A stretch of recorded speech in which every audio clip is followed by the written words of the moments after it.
Hello, all. Thank you for joining us this evening. Today, we're going to be going over our final presentation for data analytics, Data 610, at the University of Maryland, University College. This is going to be going over Assignment 5, which is the team analysis assignment using Cognos Analytics for Dr. Sunak Chakraborty. The team consisted of 4 team members, Fayesayo Dabia, Kareem Hussein, Daniel McNeil, Stacy Wassell. The 4 of us went over various portions of the paper, respectively. To begin with, we'll start out with our introduction. Basically, the data sets used for this analysis assignment was the life expectancy file. From that life expectancy file, we took the data set, which contained 2,936 cases, in which there are 22 attributes for each case. The data set contains both nominal and categorical measures.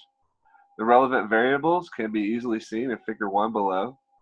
The many features of Cognos Analytics are extremely useful in allowing for iterative explorations of data sources. One may obtain particular information for particular fields, look for relationships between variables, and create dashboards and storyboards that are at a higher level of understanding of our data. So you can see for our data sets, we have various sections such as life expectancy, adult mortality, infant mortality, deaths under the age of 5 years old, etc. And then we can break that down even further into different types of diseases, such as deaths related to polio, HIV, AIDS, diphtheria, and other various diseases. The data exploration process. For this, the life expectancy data set was the potential to show us various relationships. For this assignment, our target variable is under 5 years old deaths. So the reason we look at the under 5 deaths mortality rates is because these are often used as an overall measure of population health to determine levels of social and economic development. And we use various steps for the preparation and exploration of this data set. We're employed during the data analysis process. According to the estimations that we have, the data exploration, cleaning, and preparation can take up to 70% of the total project's time. So to be expected, a lot of time and efforts were spent throughout the course of the project in order to clean up the data, fine-tune it, and make sure that everything that we're using, we're gathering proper information from it, that it's not just a bunch of noise, that it's something actually useful. And in order to help finalize this data and kind of funnel it down into more manageable packages, we ask various questions. Some of the initial questions that we ask is, what is the predictor input variable and target output variable? What are the relevant data properties? It's important to get accustomed to a data set at the onset of any analysis. Variable identification can be done to that end. These could include the data type and category of the variables. Is there missing data? If so, what is the reason for the missing items? Missing data points in a data set could reduce the power and fit of a model, or it could lead to a biased model because we would not be able to analyze the behavior and relationships with other variables correctly. This could lead to wrong predications or classifications. Outliers are observations that appear far away and diverge from an overall pattern in a sample. Considering this, they need to be close attention paid to these because they could result in wildly wrong estimations. Another thing we want to ask is, are there any outliers? How should they be treated? At this point, steps for data exploration, missing value treatment, and other detection techniques were carried out. With that, univariate analysis was largely used to detect and highlight missing and outlier values. Notably, there's no prominent cases of missing inputs in this data set, but there are under 5 death outlier figures to be discussed. The most commonly used method to detect outliers are visualizations, such as scatter plot draft, which helps out tremendously. Basically, you can run a scatter plot draft, run a trend line.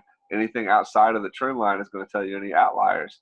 Everything else should be clustered closely to the trend line. That should give you good data, and that'll be more relevant to what you're looking for. An outlier can be something that is just an unknown variable for some trash data or something that came in there, but it doesn't go with the norm. for the statistical analysis. The data for this project was analyzed for association and disassociation between the variables. In keeping with the nature of bivariate analysis, this analysis was performed for different combinations of categorical and continuous variables. Different methods are typically used to tackle these combinations during the analysis process, and Cognos Analytics provide assistance with that. For guidance, the specific questions below were asked to provide additional insights into the answer to specific questions from the data set. Specific questions that we asked are, what's the effective relationship for strength? Figure 3 below shows the relationship strengths between variables, and under 5 deaths is the target variable or the focal point, as denoted as the dark blue circle within the region on there. From this initial exploration diagram, the relationships between variables is based on the thickness of the connecting line. As seen, the strongest primary relationship is infants' deaths at 86%.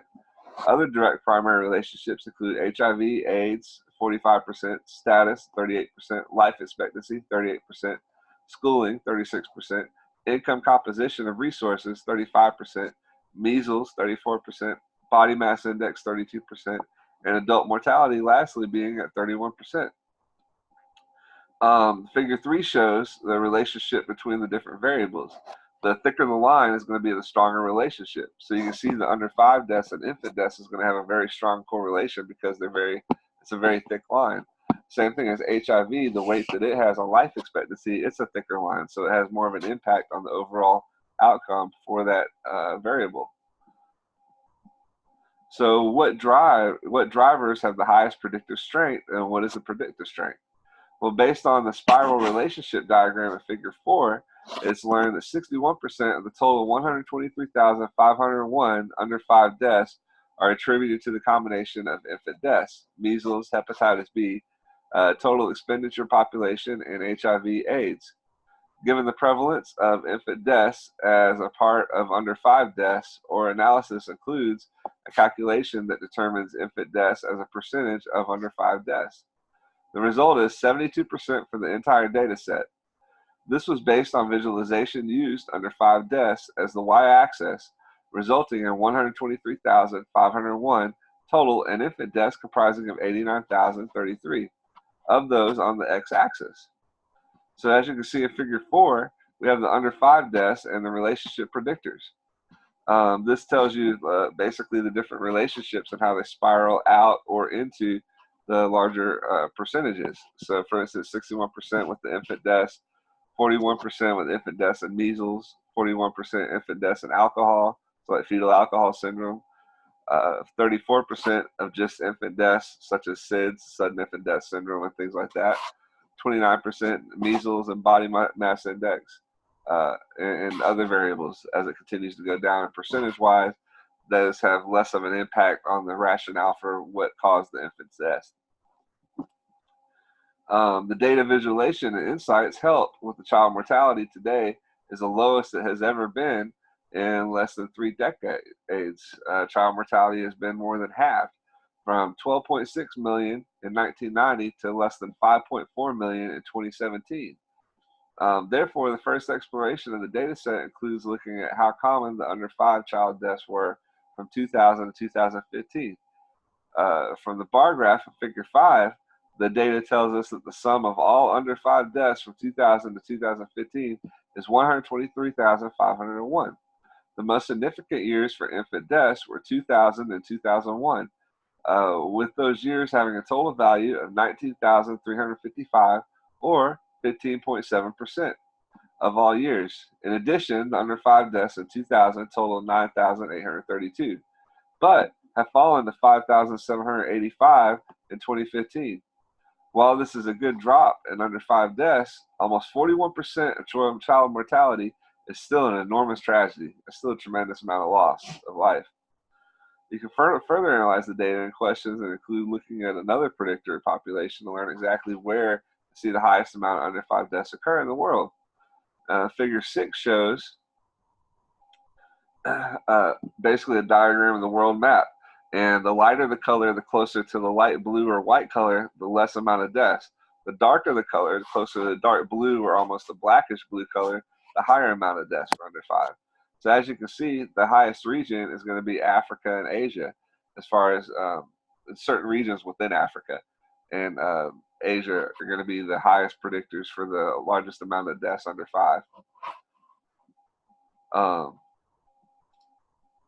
And then almost 96.9% of the 2,848 of reported under 5 deaths in the data set are below 250. So the figures that do not fall within the threshold can be considered outliers, which is what the figure 8 shows. It's a scatter plot graph. So if we run a trend line on there, it'll show you that anything with outside of certain regions are basically outliers. So we'll eliminate that.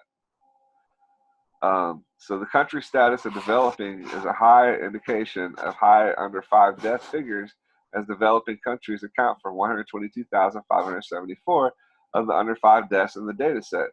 In comparison, developed nations account for only 927 under 5 deaths.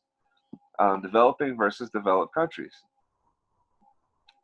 The decision tree predictor models and results.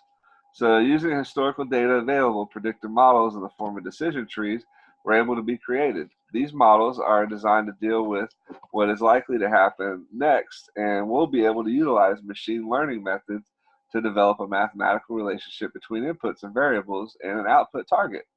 Although the models are not likely to be able to predict events happening with absolute certainty, there is some value in the continuous or categorical trees produced, because they will enable potential decision makers to predict outcomes on new cases. The continuous categorical targets for this project were mortality rate and status, respectively.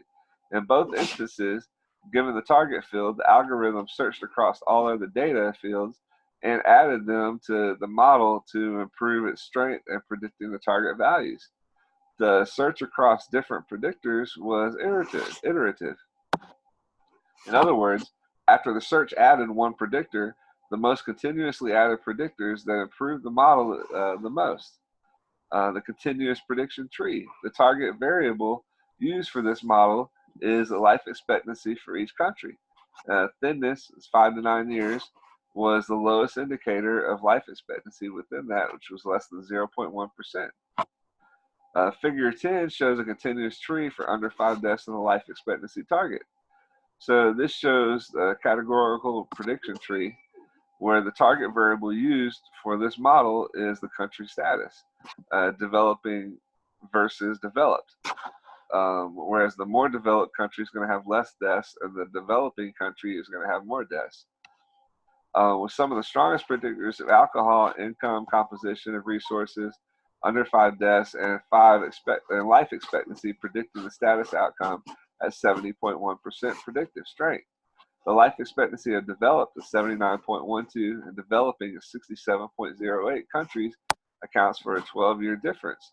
So by having a model that predicts a country's status, the World Health Organization, or WHO, or similar organizations such as the CDC, could better direct and coordinate international health systems.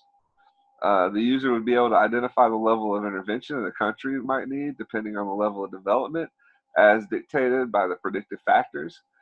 This would facilitate a more targeted and efficient approach to how to assist a country with improving their overall population health, thus improving their average life expectancy alternatively.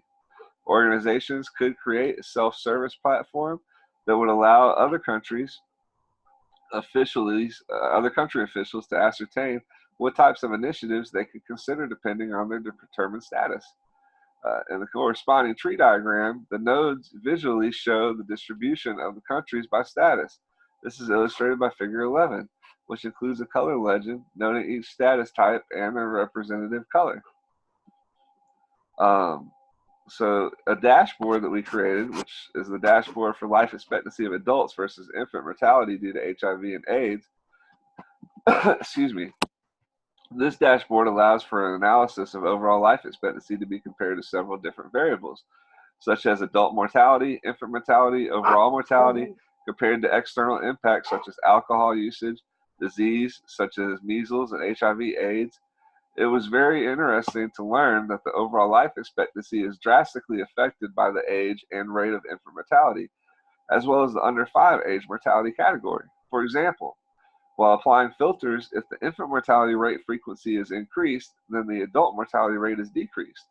Also, if the infant death rate is decreased, then the under 5 mortality rate is decreased, while lowering the overall life expectancy timeframes sequentially in tandem with the effects of the filters and outliers as they are manipulated respectfully.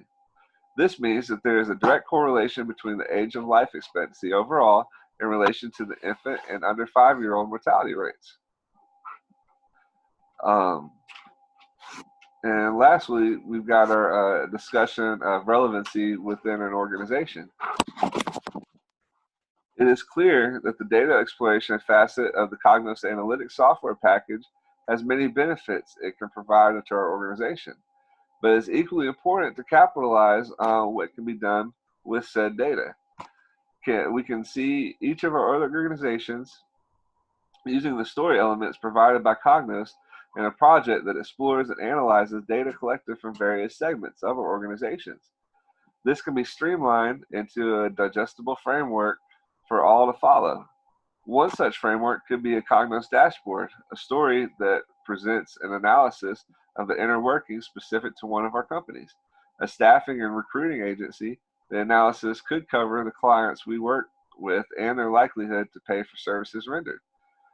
Our organizations have copious amounts of data available for each of the clients that we work with across the country, so it would be immensely beneficial for them to figure out how to use this data. They already utilize some data analysis software that Cognos Analytics would enable them to take a similar approach to those discussed above while removing some of the existing traditional technical barriers to performing analysis. The tool provides a visually oriented experience that will appeal to many employees and will also compress the timeline for analysis, ultimately unburdening our overextended internal data teams. This company is constantly trading information between the front office, field, and back office, so it would be valuable to have a central map of sorts that can be collaborated and used by every sector. It's also widely held that analytical people do not communicate well with decision makers, and vice versa, making a dashboard and storybook approach help for the quantitative analysis tell a story with our data immensely valuable.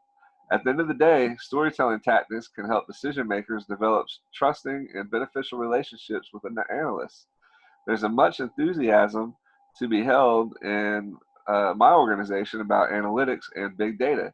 However, decision makers do not always understand analytics and its implications, so they may not change their behavior and adopt analytical approaches while making decisions. This skepticism could very well present itself in my organization, but could be combated by the quantitative analysts who care whether their work is implemented. There should be no place for analysts that do not care about the communication of results. As a rule, they are not effective today or throughout history. And last, we just have some appendixes that are attached that go over various graphs and diagrams that we had to utilize for the project. So that concludes our presentation for today. Thank you very much for your time, and I appreciate you taking the time out to listen to what we had to say. Thank you and have a good day.